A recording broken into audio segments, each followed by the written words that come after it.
everyone, and welcome to WGBS TV Live, brought to you by SupermanHomepage.com, the Superman fan site. What am I trying to say? The number one Superman fan site in the world. Yeah, it's just like, it just didn't roll off the tongue like it usually does. My name is Steve Eunice. In tonight's show, the October 20th, 2020 show, a lot of 20s and 10s in there, we're going to be covering a range of topics, including Superman on the set of the Batman movie. We're going to be talking about the big news in comic books, DC Future State, some casting news for Superman and Lois, and so much more. We're also going to be turning to you to ask your questions and comments on any Superman topic you would like to discuss, and to let you know how all that works and how you can get involved in tonight's show. Let me introduce you to my co-host, Mr. Michael Bailey. Hey, Mike. Hey, Steve. How's it going today? Doing well, mate. You did that well. Yeah, I didn't overshoot it again. No. But we're not here to talk about how well I can fake looking at you across the internet, which goes all the way back to the first time I participated in a video thing with you where we handed each other a mug. That was fun. But no, we're here to talk about Superman. And because of that, WGBS Live is all about Superman. We want to hear from the Superman fans that are watching us live right now on YouTube. So if we don't have a whole lot going on about halfway through the show, we're going to try to take your calls if you want. Now, how does this happen? Well, you're going to need Skype. Sorry, but it's how it works.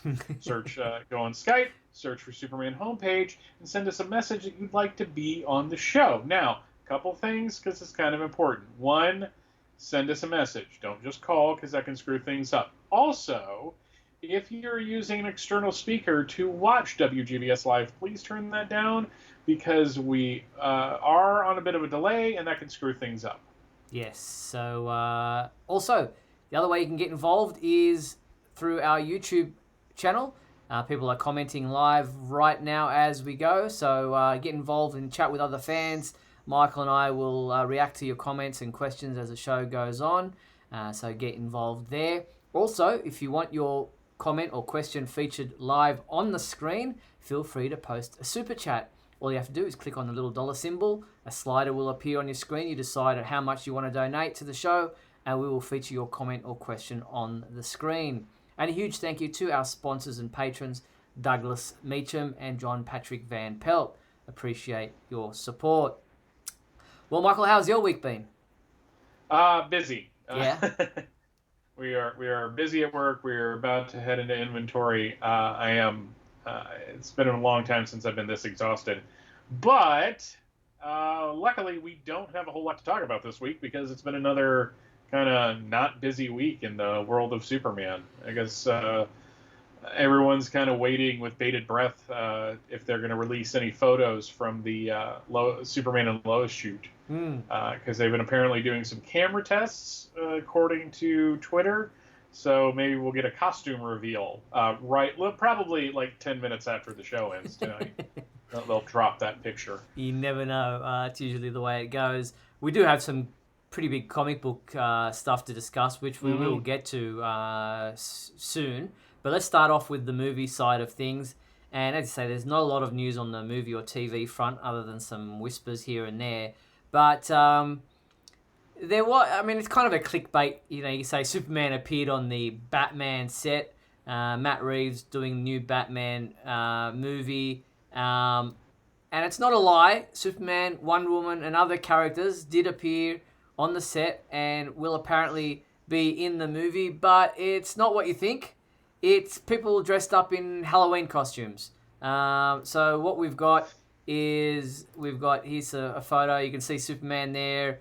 At first it looked like, oh wow, it's a Christopher Reeve type cape, type costume. But then you see another one where it doesn't even have the S on the front. This one, it's a Halloween costume, store-bought thing. Wonder Woman there as well. It looks like there might be a hawk person with some wings in the background. So what does this mean? Does it mean that it looks like it's Halloween party? You can see on the very right there some like pumpkin design face things hanging like decorations. It's obviously some type of a Halloween party. People are dressed up. So does this mean that Superman exists in this universe and people are dressing up as him? Or is he simply a fictional character in comic books like in our world, and people are just dressed up as their favorite fictional character. I guess we just have to wait and see. I'm guessing it's The latter. a Halloween type thing. I mean, it just wow, we were starved. I just I don't know. I just saw this and it was like the apathy I felt was pretty profound. It's like I don't think you can really measure how much. I was just like, so this is what everyone's really excited about right now. 2020, the bar is like super low. But you know, to play along and kind of try to make fun out of not fun of this, but fun out of this. Mm-hmm. It'd be kind of cool if there was hints that, you know, in this universe there was a Superman and a Wonder Woman and all that. People were dressing like them. You know, I think the mistake is always for directors like Christopher Nolan was like this. He didn't want his back.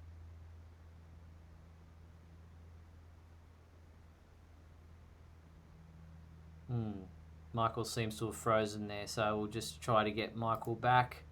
Apologise for the poor connection. Hopefully it's just on Michael's side of things, but we will get Michael back as soon as possible. I think he was alluding to there the fact that Christopher Nolan didn't want his Batman to share the universe with other characters, so he was like a standalone hero, that there weren't any other DC heroes at the time. So I am dialing Michael back now. We'll hopefully get him back ASAP. Yes, it does look like Christopher Nolan put a hex on Michael. So hopefully Michael's just a temporary glitch in the Matrix, and that he will be back with us quite soon to give us his final thoughts on this Halloween costume that appears in the Batman movie by Matt Reeves. Michael seems to be not happening, not online it says, so I'm going to give him another call back and hopefully get him back on straight away. And doesn't seem to be not happening at the moment, so I'll push on without Michael for the time being, and we'll get him on as soon as I can. Keep dialing him in the background. So your call as to whether or not you think that Superman exists in this universe with this Batman, or whether or not you think he's simply a fictional character who people are dressing up as for Halloween. I guess it doesn't really matter at this point in time. It's neither here nor there, but it would be interesting if he did indeed exist in this universe. So dialing Michael now, and he's back. Got him. Not sure what happened there, Michael. It wasn't my internet. My computer just decided to disconnect from the internet. I have no idea why.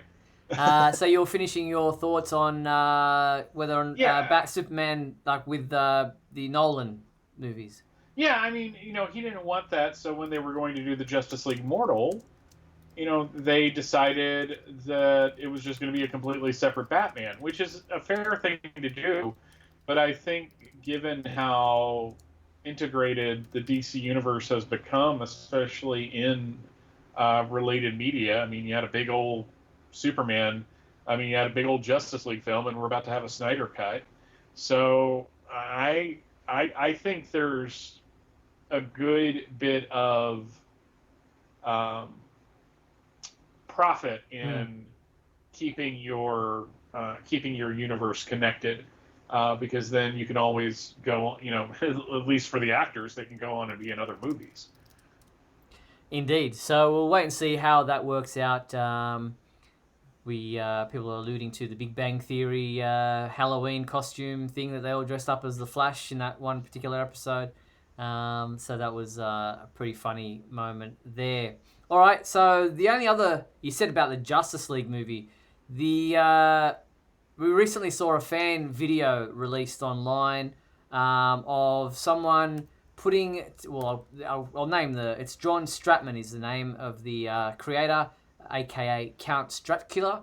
He has put together a 16-bit video game graphic version of Zack Snyder's Justice League trailer. Let's have a little bit of a look at that here. I'm not going to play the whole thing. Obviously, he wants you to go to his YouTube channel and watch it yourself. But here is part of Count Stratcula's Zack Snyder's Justice League trailer using 16-bit graphics.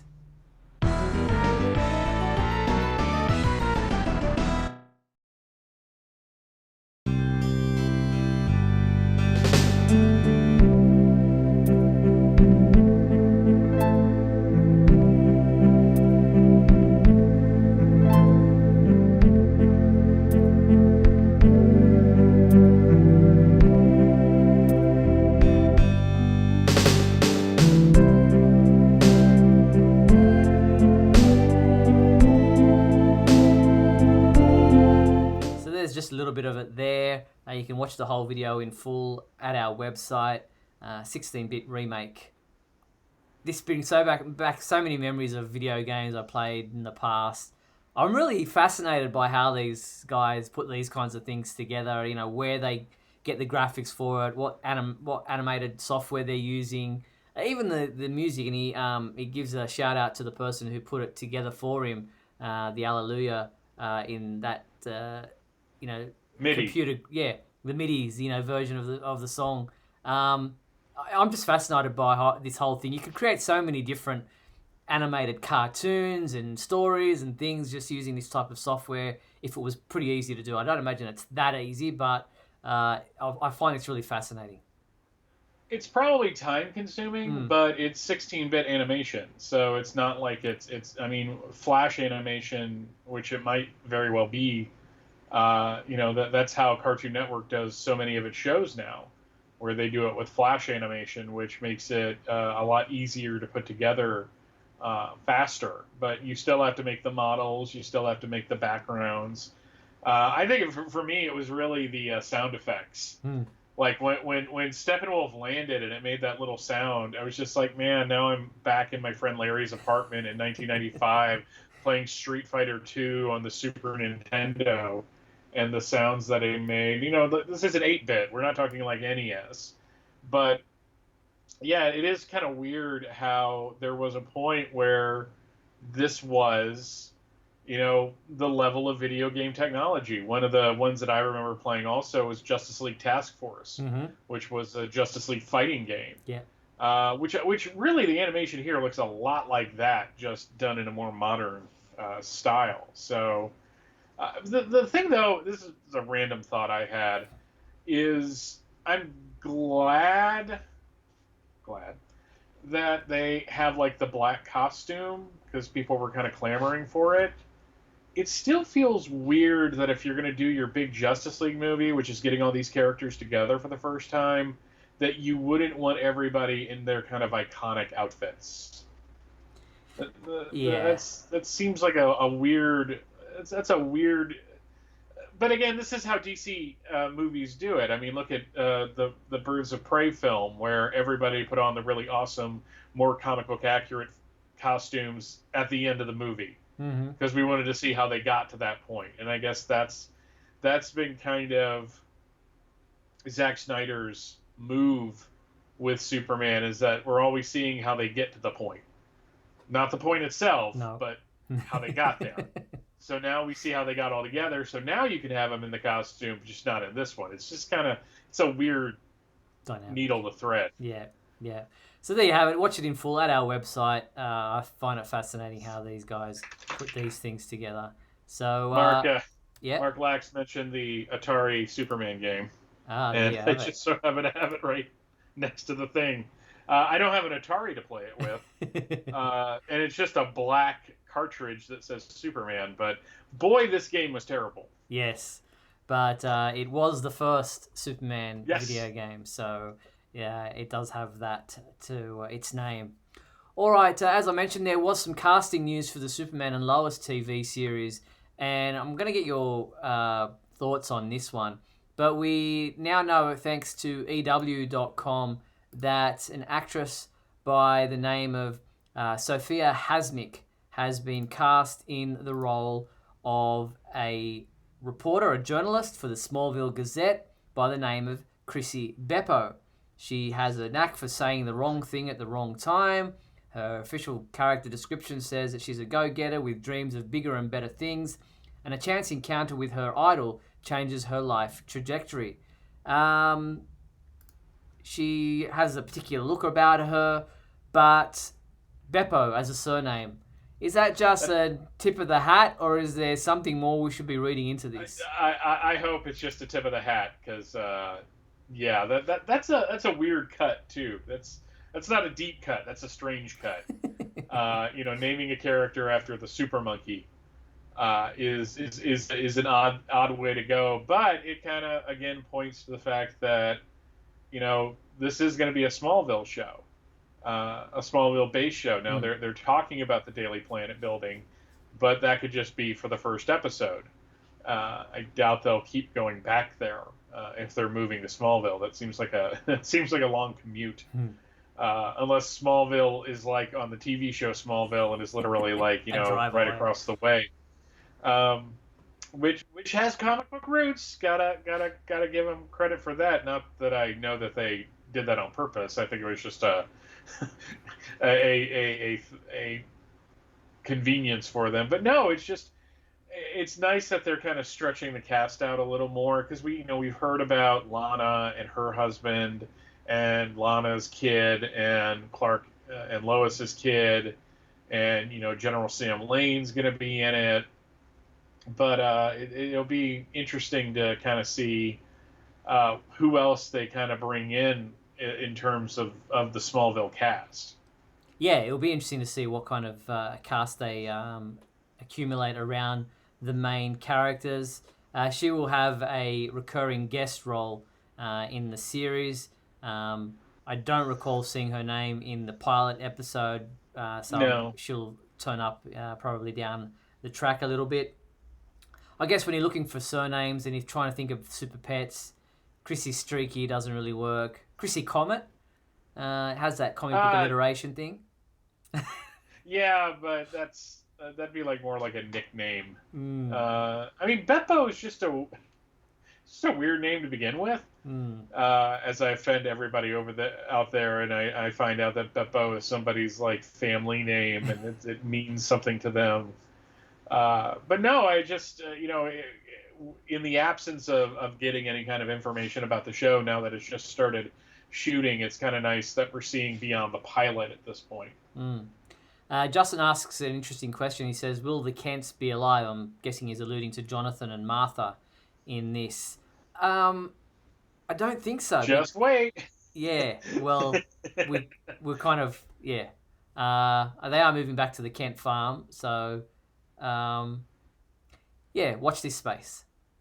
Yeah, I was about to say, I don't want to play coy and go, well, maybe they will, because there's a definite answer to that question if they stick with the pilot script. But the way they're handled, I think, is handled well in terms of dealing with them. I mean, they killed Jonathan in the 5th season of Smallville anyway, so it's just I don't trust these people with Jonathan Kent at this point. So. Casey saying it's going to be Smallville, but Clark is in the Jonathan role. You're not too far off the mark a little bit there, although Jonathan doesn't go off to save the world using superpowers. Yeah. It's the feeling of the pilot as far as the script was concerned, and again, they always make changes to these things. But the feeling I got was that they were really trying to kind of have that Smallville feel, but actually making it about Superman and Lois as well. So the kids are just as important as the parents. But, Steve's right. It's not like Jonathan, told Clark, you should do this or you shouldn't do that, and then went off and fought Metallo. That would have been interesting. And there was the season opener where he got superpowers to take Clark home. But it's if you read any of the Rebirth comics, it's like Smallville, the TV series, meets those comics. Yes. That's the best high concept pitch I can come up with. It's like they took, as far as the script was concerned, they took the best parts of both of those and kind of amalgamated it into a TV series. Mm-hmm. And we've both read it, the pilot script that's out there, and we're both impressed, and we're both looking forward to it. So hopefully it meets our expectations. Yeah. Fingers crossed. Which I have high hopes. Yes. And the pilot episode of Superman and Lois is scheduled to premiere on the CW in January 2021. So November, December. That's not too far off. Yeah. 3 months. So, about that. We're not too far away. All right. You know what? I think rather than go to the comic book things, let's go to our weekly segments now. And let's do the fan favorite segment, which I'm going to play our intro for right now.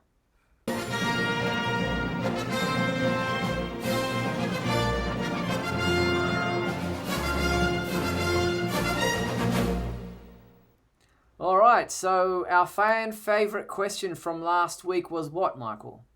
What is your favorite Superman T-shirt in your collection? And Jack Rocha, he gave me a little.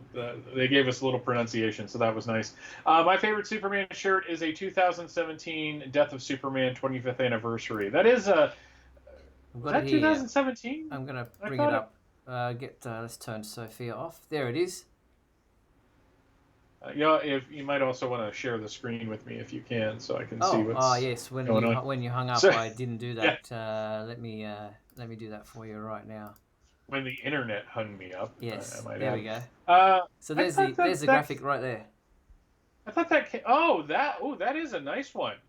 I thought he was talking about the one that I have that was from a couple of years earlier with the bleeding S, but I didn't realize they took that cover and turned it into one. That's a sharp looking shirt. Very nice. So, yes, thanks, Jack, for sharing that one with us. And Tina, she wrote in, and she's listening live with us right now, said, and I'm going to bring up her image, her photo, "This is the only pic I have of me wearing this shirt. I love the classic Superman symbol, and this shirt is very comfortable. Also, my husband and I love to fish, and it's the only pic I could find of this T-shirt. Who knows, maybe the shirt helped me catch the bass." You never know. Thanks, Tina. The classic Superman T-shirt. You cannot go wrong there.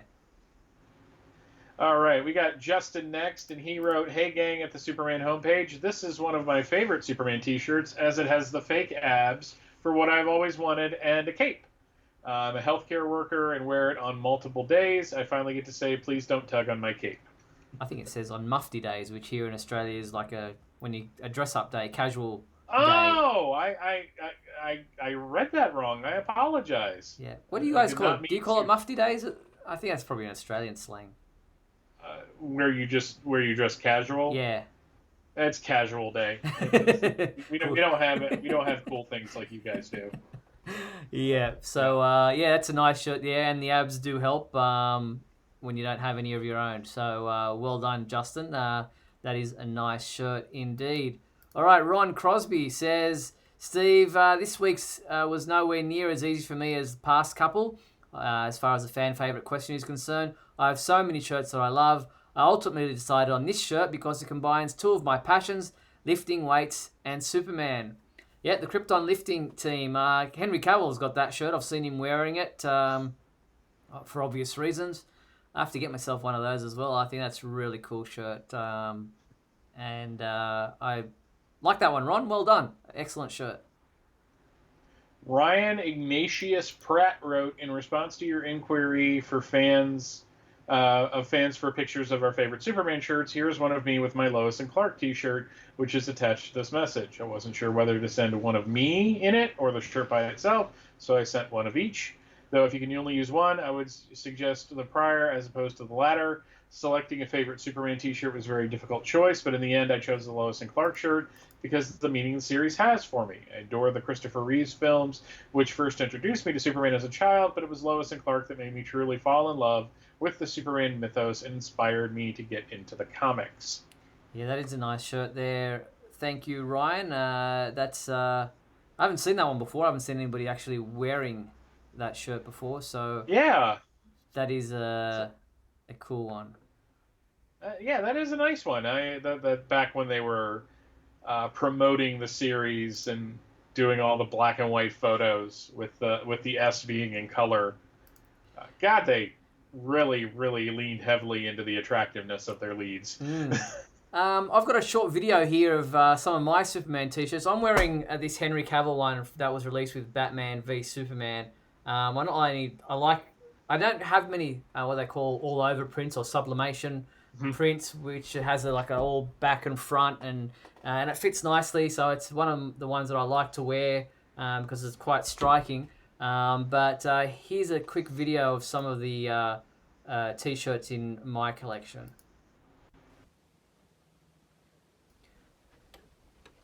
So I'm just going to talk over as I've got a whole cupboard there. You've probably seen me wear a number of these. Some of them don't fit much anymore. The ones at the front do fit a bit better than the ones at the back, which are like a larger size that they're like a tent on me now these days. But there's I've got even the Superman homepage ones. You've seen me wear that one before. And then we get towards some of the ones that I don't wear. I've worn that one quite often. There's another Superman homepage one. Then you get towards the back. Some of the ones I don't wear that much anymore because they're way too large for me. And you've seen me wear that one in recent times. This one lights up when you speak. I'll have to wear that one coming up for Christmas or something like that. So yeah, there's a whole range of shirts. And you're getting towards the back now where there's a number of shirts that, like I said, are swimming in me on. Like I'm swimming in them, so I don't wear them that much anymore. But from time to time, for the sake of a video, I can put them on without getting too swallowed up in them. And there's a large number of shirts there. There's even the Australian flag one. So skulls, different things. I just don't think you have enough. You need to work on that collection, Steve. Yeah, even the Siegel and Schuster one from the Siegel and Schuster Society. I like that Superman animated series ones. There's ones with Benjamin Franklin dollars on them. There's Mixie. There's these are the bigger ones that I don't usually wear much anymore. So a large number of shirts in my collection that I've some from Metropolis, Illinois, from the Superman celebration. These are ones from Illinois. So, Superman for President t-shirt. No, I don't think I have a Superman for President t-shirt. But there's the golf shirt. There's a picture of you and me with you wearing that shirt. Yeah, there you go. 2008. Yeah. So that's pretty much. That's the collection. There's like I said, a large number of shirts here. Some of them I don't wear that much anymore, but that was me just going through the collection earlier today to highlight my Superman collection, and that's pretty much it. So I will stop that video. I have a bunch. I have some that are one like the one of the people that wrote in was talking about that has like a cape, and it's got a belt too, which is kind of cute. I've got a bleeding S, a couple different S symbols. I've got a super fan homepage shirt. Yes. Gotta skirt those legal issues. And I have a football jersey, which is a lot of fun to wear. It's very hot, so I don't wear it very often. I'll have to pull that out and wear it for one of the shows. As we get deeper. Not that there really is. Football teams keep getting taken out by COVID. So over here, there was a point where Walmart was doing a lot of geek shirts that I could wear, and they would always have like one or two Superman ones. They had like a billion Deadpool ones, which is just a problem. But no, I think if I had to have a favorite, I really don't have a favorite. That's the weird thing. I have some that I think are cute. My wife got me one that I wear at Christmas on the show of the Neil Adams shot of Superman, Batman, and Wonder Woman with Christmas attire, on a red shirt, which I kind of like. I've got a couple Man of Steel, the 2013 movie related shirts. Somewhere in the house, I have the cape from the Walmart promotion. Nice.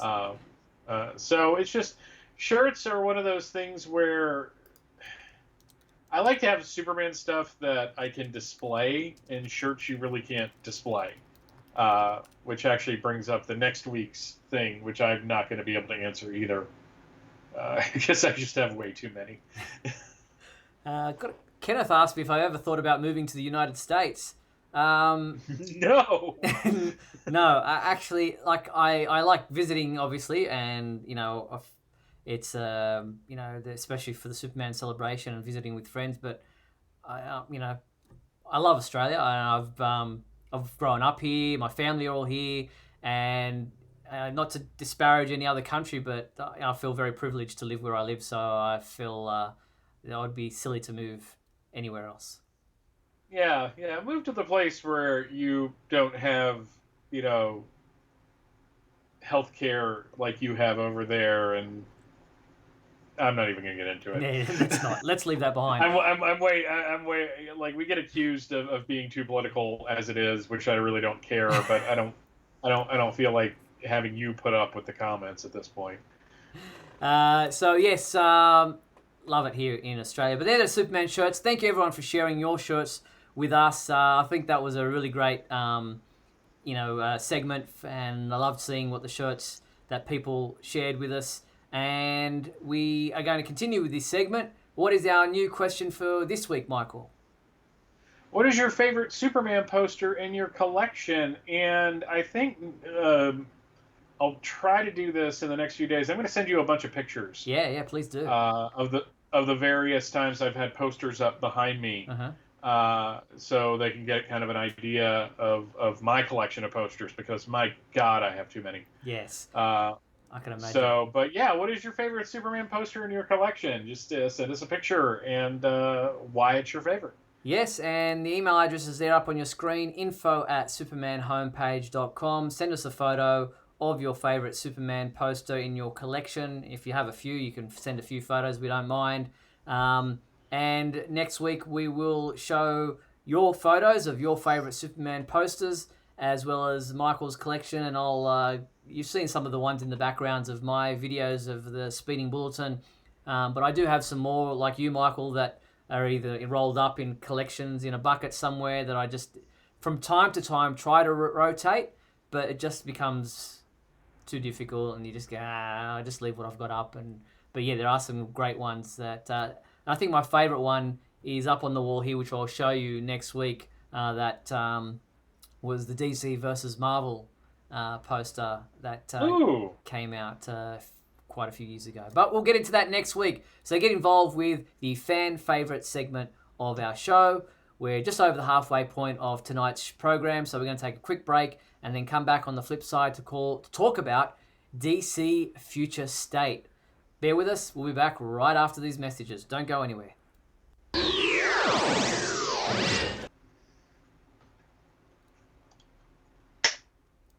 We'll be back in a moment with the exciting climax of today's episode.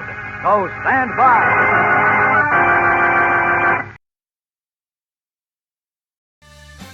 If you're enjoying WGBS TV Live, then please like and share this video with your family and friends. Also, if you'd like to subscribe to our YouTube channel, you can click on the bell to receive notifications whenever we post a new video. You can also join our YouTube membership program. Just click the join button below. Or you can become a patron and support our website by visiting patreon.com/Superman homepage.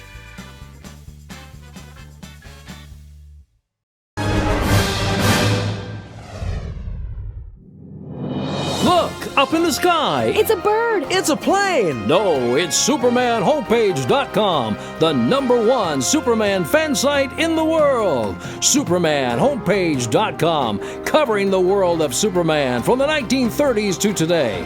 News, reviews, rumors, and reports. SupermanHomepage.com for all your Superman comics, TV shows, movies, cartoons, radio shows, and more. Everything you ever wanted to know about the Man of Steel. Steel, and more. SupermanHomepage.com. Thanks, Superman Homepage, for all the support over the years. I really appreciate it. I'm Matt Bomer. I'm the voice of Superman and Superman Unbound, and this is the Superman Homepage. Right here on Superman Homepage. I'm freezing! Superman! Uh-oh, sounds like Lisa and Scott are trapped in the icy cave of that frosty-faced villain, Captain Cold. This is a job for Superman. My fast freeze zapper will freeze Superman forever. No way, Captain. Here, kids, my new Superman hot cocoa mix is the super tasting way to warm up. It's really sweet. And chocolatey. And see, Captain Cold can't take this warm reception. New Superman hot cocoa, the super tasting way to warm up. And we're back on WGBS TV Live, where, as we mentioned, if you want to be part of our show and have a chat with us tonight, you need Skype. Search for Superman Homepage. Send us a message saying you want to be part of the show. And if we have time, we will chat with you and call you to be part of the show. We're getting some great suggestions for the fan favourite segment, which we will endeavour to use in future weeks. Some people are asking for favourite action figure, favourite Superman image. Yeah, we've got a few ideas, so bear with us as the weeks go by. We'll try to get to as many of the suggestions that you give us as we can. I think it's an excellent addition to our show, and I'm glad to see that people are getting into it. All right, as I mentioned before the break, the big news of the week for DC as a whole, from the comic book side of things, was the announcement just ahead of their solicitations dropping that DC are doing a 2-month big company-wide, line-wide event titled DC Future State, Discover the Destiny of the DC Universe. I guess in some ways this is a Elseworlds look at what would be possible in the future. It's not necessarily the planned future for DC Comics or where they're going to be, moving the characters permanently. It's a 2-month look at a possible future, I guess. In many ways similar to Kingdom Come was, but it's a really interesting twist on many of the different things. Before I read the descriptions and everything, I just want to get your initial thoughts on this, Michael. It's a cool limited event type thing to do. I am curious if this is what they were going to do and go forward with. The 5G and then thing. the 5G thing. Mm-hmm. And this was just part of that, but they had spent so much money on, development that, we're going to do something with it, maybe not something permanent. It is kind of a nice breather to get the next, era of certain characters out there. It's funny, if it was 5 years ago, I'd probably be really excited about this. But I'm excited that other people are excited is my main opinion of it, because I'm looking at it and some of it looks really interesting, and I like the idea of exploring with what Jonathan would be like as Superman in the future, and the current Superman on another world, and like a John Carter of Mars type thing going on. I think the only thing that kind of disappointed me is that once again we have a Supergirl, or a Superwoman, excuse me, Kara Zor-El, who is, the thing is always all about, she's, hot-tempered. It's just like, can we not have her angry all the time?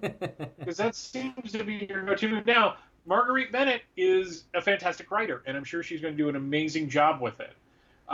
So it's one of those things where I like the creative team, but I'm not too hip on the direction. The cover's nice. The artwork that they have given us in terms of the covers is fantastic. And artists have been sharing stuff on Twitter as well. So for everyone that's excited for this, I hope it's amazing for you. I hope it's a really cool story that maybe one day in the future when it's on the DC Universe Infinite site, I'll check it out. But I'm sitting this one out. Okay. Well, let's go through the premise of what it is and give people a bit of a background. The full title lineup will feature a combination of monthly and twice-monthly oversized anthologies, as well as a monthly schedule of miniseries and one-shots. Now, DC Future State features an incredible array of talent, as you mentioned. Now, here's how it works. Here's the premise. The multiverse has been saved from the brink of destruction, but the triumph of DC's heroes has shaken loose the very fabric of time and space. The final chapter of Dark Knight's Death Metal, which goes on sale January 5th, brings new life to DC's multiverse, kicking off this glimpse into the unwritten world of DC's future.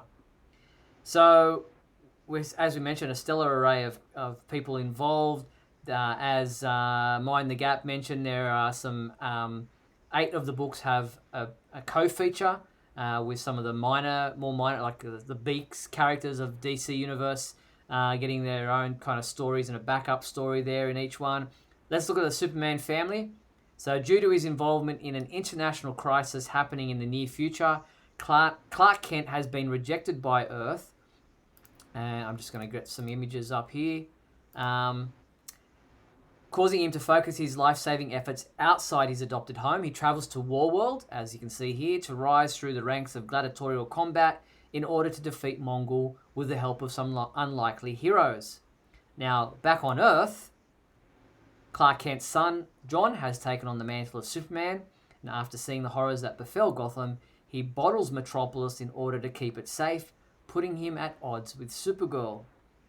So, connecting the two oversized Future State Superman titles, Shiloh Norman, the man known as Mr. Miracle, finds himself caught between the city he grew up in and the battle-torn planet that could be his downfall. So that's the backup story there with Mr. Miracle. Then, meanwhile, in the Amazon forest, Yara Flor is chosen to be the next Wonder Woman. Years later, the new Superman and Wonder Woman join forces to save their cities in a new superhero team-up, the likes of which the world has never seen. So obviously that's John there as Superman, having grown up a bit more. So it's near future, far future, they're different timelines, but there are some things happening there that are quite interesting. We've got a Batman, Superman title that is continuing. I'm trying to look for the details on this one. Can't see anything written there. I'll get to that in a second in the solicitations.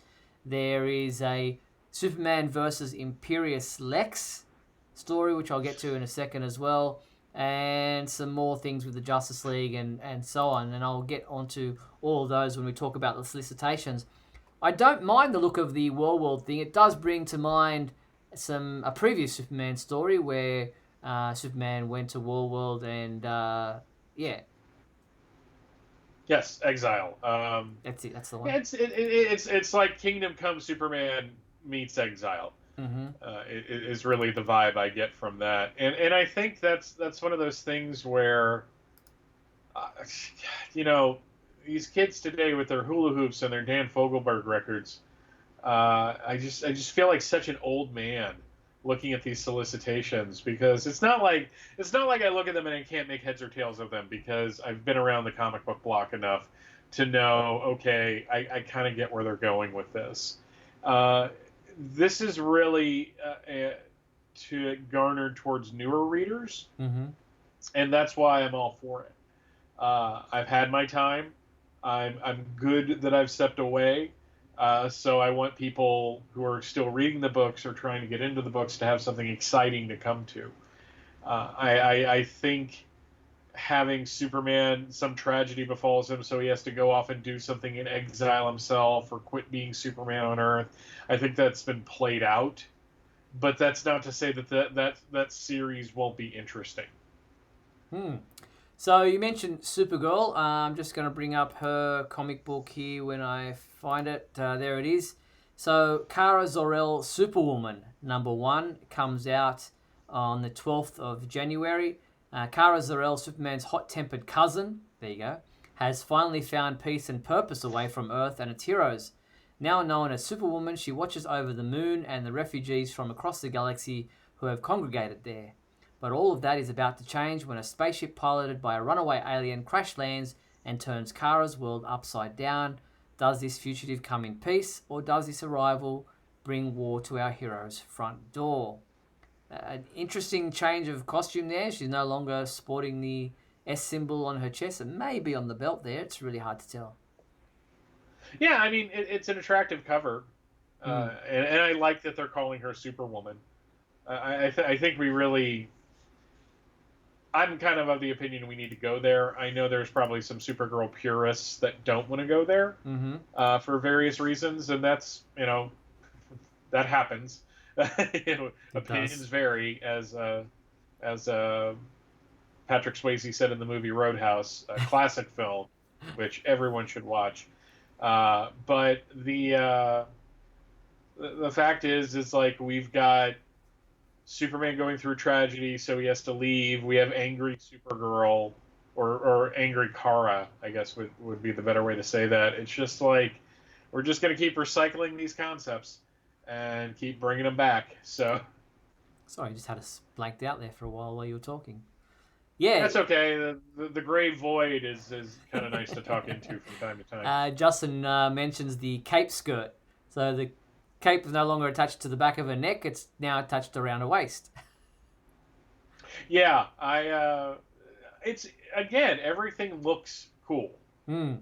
So looking at Superman Worlds of War, which I'll grab the variant cover for right now. I'm just gonna click that button right there. This is a really nice variant cover. I like this one, which is by Riccardo Federici.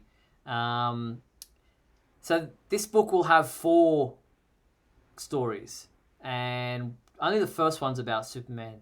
So you've got Superman going to War World, where he fights as a gladiator in the deadly pits of Mongol, and but Mongol's idea of victory is not what Superman is all about. Meanwhile, you've got the Shiloh Norman Mr. Miracle story. Then you've got Midnighter, the greatest fighter from Earth, is punching his way through a whole mess of trouble. And then you've got the Black Racer, a girl raised in the slums of Warworld to be one of its top competitors, turns betrayal into a crusade to fight for the freedom of others like her. So it feels like the old Action Comics books in the 1940s, where you have multiple different stories in the one issue. Yeah, it's got an anthology feel to it. That that Guardian one is really what catches me. It reminds me of the series that Grant Morrison did about 10 years ago or so for the Seven Soldiers series he was doing. So, and plus I love the Guardian. So bringing a new version of the Guardian is something I'm always going to be behind, unless they give him guns or something, which I think would be kind of antithetical to the character, but or to what I like is the character. Yeah.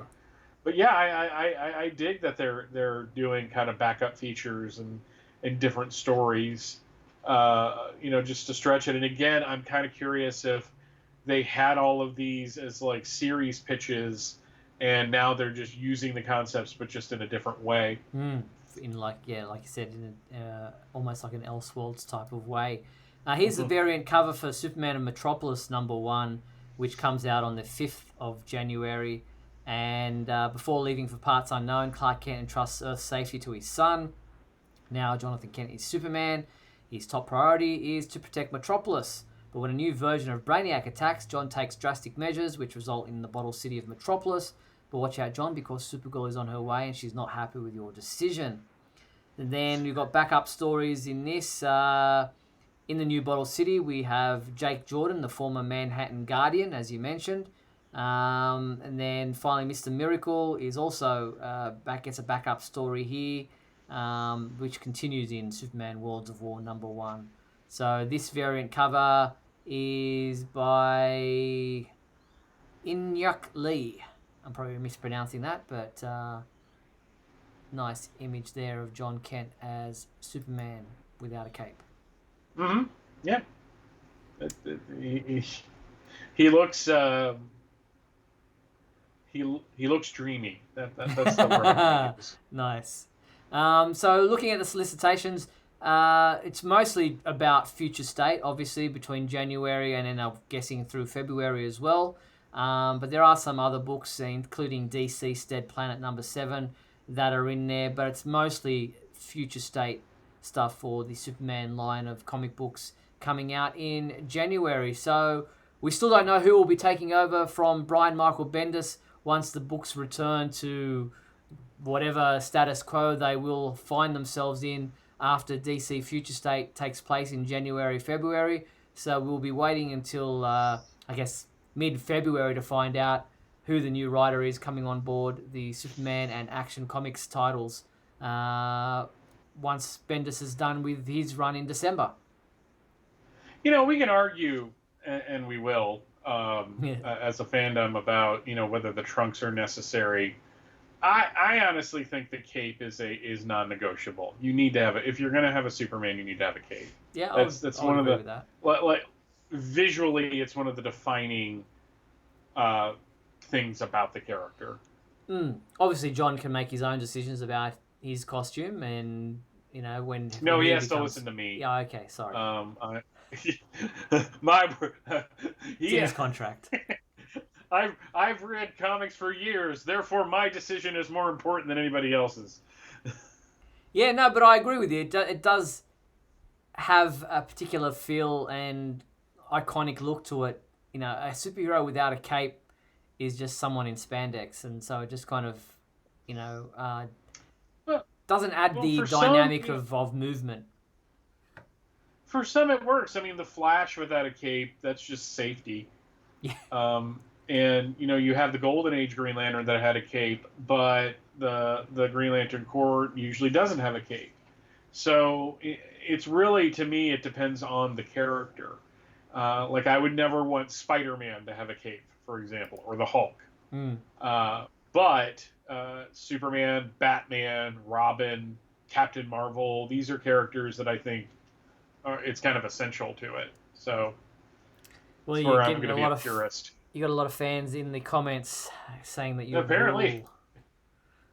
Well, I should, but nobody has yet given me that power. So maybe I'll just have to take it. Mm-hmm. No, that's not me making any threats. Lord, people. It's like Batman without pointy ears, says Justin. It's just a helmet. It's just a cowl. It's not distinctive at all. Not at all. All right, so that's DC Future State. Starts in January and continues on through February. It's a 2-month company-wide, universe-wide event. What will happen afterwards, how it will change things, whether it will change things, what the universe will look like once it's all over and we get back to things in March. Your guess is as good as mine. I guess time will tell. Or at least 2 months from now, we'll see it in the solicits. Yes, indeed. So if you want to check out the rest of the solicitations and the rest of the covers, head to our website. But as far as what's out this week for comic book readers, not looking too far ahead, but just today, comic books that you can read this week if you're a Superman fan, they include, and I'm just grabbing the graphics here, we have very limited material available this week. And it pretty much just comes down to, on the digital and print front, Justice League number 55, which is part of the Dark Knight's Death Metal series. That is available also in a variant cover, which is right there.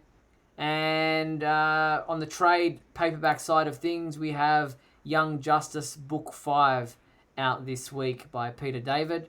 And then on the digital first front, the DC Digital First Publishing Program, we have Deceased Hope at World's End number 12, or chapter 12, which is also out today as well. So if you're into comic books, that is what is out this week for fans of the Man of Steel, because he does feature in most of those books. Yes, he does. So that's what's out this week. And our reviewer, James Lance, has already submitted his review of today's release, Justice League number 55, which he gave a 4 out of 5 rating to, saying this isn't very reader-friendly in some points, but it's an entertaining and engrossing comic nevertheless. I guess that's because it doesn't necessarily spell things out for those who might not be reading the Death Metal saga elsewhere, So it is a tie-in, and while some writers do their best to try to fill you in on what you might have missed, sometimes they can catch you out because you are supposed to have read some other stuff before you read this. It really just hit me that we're coming up on like the 5-year mark almost of this metal stuff. So I guess I'm kind of glad that it's coming to an end, even though I'm not really affected by it, because it just seems like it was everything that DC was publishing. Yes, between that and Deceased, there does seem to be a lot of death going on around DC Comics at the moment. And then you got all the people losing their jobs. Which kind of fits in with the feeling of what's going on at DC at the moment. So hopefully this DC Future State stuff is a bit more uplifting and heroic. We'll wait and see. But that's where things are at. There is an interview that I found online this week with Mike Sangiacomo, I think is how you pronounce his surname. He is a journalist and Superman fan. He's also a founding member of the Siegel and Schuster Society. He kind of encroached on my territory this week. He was interviewed by the ABC radio here in Australia, who had a chat to him about Jerry Siegel and Joe Shuster and the story of Superman's creation. And they spoke about the litigation that went on for many years and how Superman was created and all that kind of stuff. It's a great interview, and I was impressed with the questions that were asked. And it's always good to hear Australian radio looking into Superman and being interested in the character. I was just disappointed that I didn't hear about it beforehand. Not that I wasn't. No, I don't. Right here, guys. Yeah, exactly. No, not that I wasn't interviewed for it, but I would have liked to have been, listening live if I'd known about it, so that I could then call in or whatever, ask questions or whatever there might be. But I have been interviewed by the ABC radio here in Australia a number of times about Superman over the years. I guess I just lost my number. Yeah, I believe that would be Sangiacomo. Okay. Is how you would pronounce if I'm correct. Yeah, God, his name used to pop up on Superman articles like all the time. Yes. Like that's like I saw that name today. It's like that's I felt like Obi-Wan Kenobi. It's like that's a name I haven't heard in a long time. Yeah. But yeah, you get interviewed more than me. I've only got the one interview for the press. Where they actually have the little chyron that said Michael Bailey, Superman expert, which I will always say #fake news to, just to keep myself grounded. But yeah, no, that sounds great. Good interview. I'm glad to hear that they had some good questions too, because sometimes it's always like the stupid questions that people want to ask. Yeah. And it's on our website. Just look for the article, which is still up on the front page. So you can check that out and listen to it as an MP3 file. But that is it for tonight's show. I want to thank everyone for tuning in to WGBS TV Live tonight. And thank you to everyone who participated in the fan favourite question. Thanks to everyone who participates in the live comments and the chats there on YouTube. We appreciate your involvement in the show. And once again, thanks to my co-host, Mr. Michael Bailey. Thank you, Mike. Pleasure as always, Steve. Now, huge thank you to our sponsor and patron, Douglas Meacham and John Patrick Van Pelt. And if you want to sponsor and help out the Superman homepage, then please head to patreon.com/Superman homepage, where you too can be a sponsor for as little as $1. Or you can also become a Superman homepage YouTube member. All you have to do is click on the join button below. The complete 1-hour video of tonight's show will remain available on the Superman homepage website and our YouTube channel if you'd like to tune in and check it out in full. Maybe you were late and you missed part of the show. But we'll be back next week, the last week of October, Tuesday, October 27th at 7:30 p.m. Pacific Daylight Time for another edition of WGBS TV Live. Look forward to talking with you then. Until then, be sure to check out supermanhomepage.com for all your daily news updates on everything surrounding the Man of Steel. I'm Steve Eunice on behalf of myself and Michael Bailey. Thanks for watching WGBS TV Live, brought to you by supermanhomepage.com.